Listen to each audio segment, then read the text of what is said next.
How can Italy and Europe compete in a global marketplace dominated by the United States and China?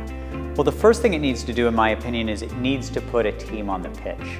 Right now, when I think about models for governance and growth, I think too often that Europe is almost a witness to two teams on the pitch, a Chinese team and an American team. And the Europeans are almost playing the role of the referee, blowing their whistle and handing out yellow cards.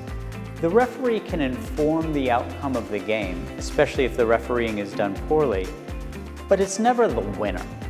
What I believe is that the talent exists in Europe.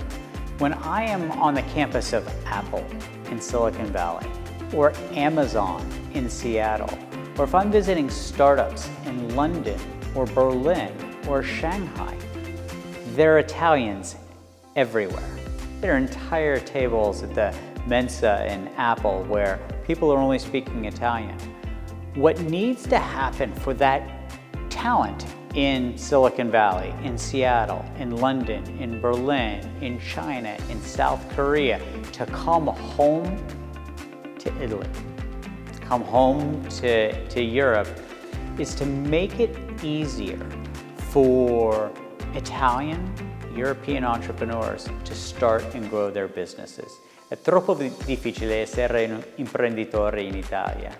And so I do think that this moment of COVID, where there will be financial resources coming in to enable for some recovery, is an opportunity for us to rebuild not just our businesses, but the administrative and bureaucratic systems behind them, so that hopefully we can take some of the systems that have been holding our entrepreneurs back and unleash them.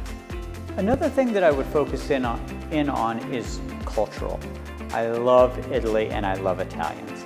But one thing that I do think holds the country back a little bit is people's fear of failure, il fallimento. If you fail in business in Italy too often, you've disgraced yourself, you've disgraced your families, it becomes really hard for you to get hired again. I think that's really unproductive. I think that the better model is to ask, what did you learn from your failure? I can't help but think of people like Steve Jobs.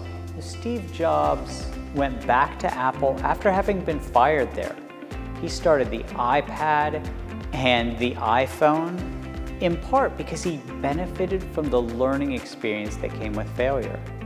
I think of Eric Schmidt, who became the CEO of Google.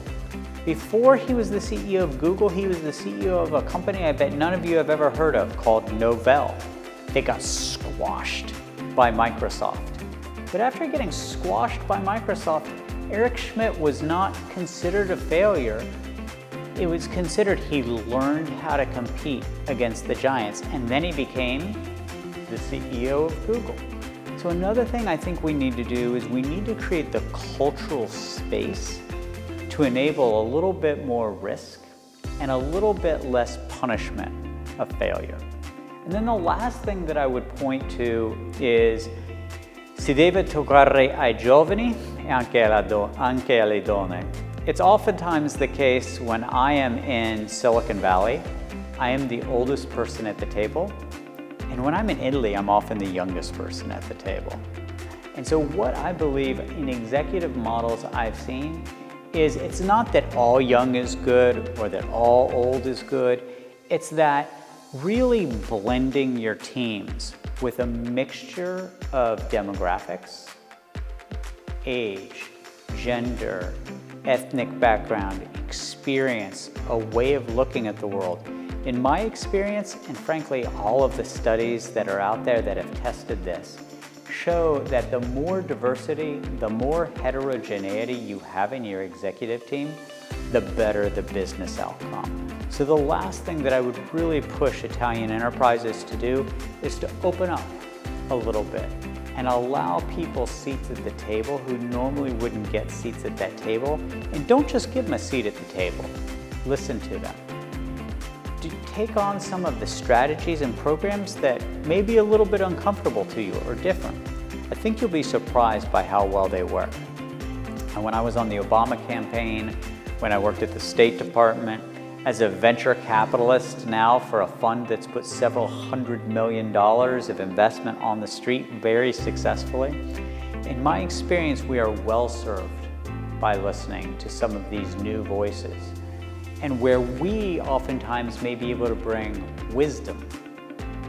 I think that a lot of the time using some of the intelligence of some of these digital natives who are seeing the world and problems with fresh eyes can take some of our old businesses and make them brand new going into the 2020s.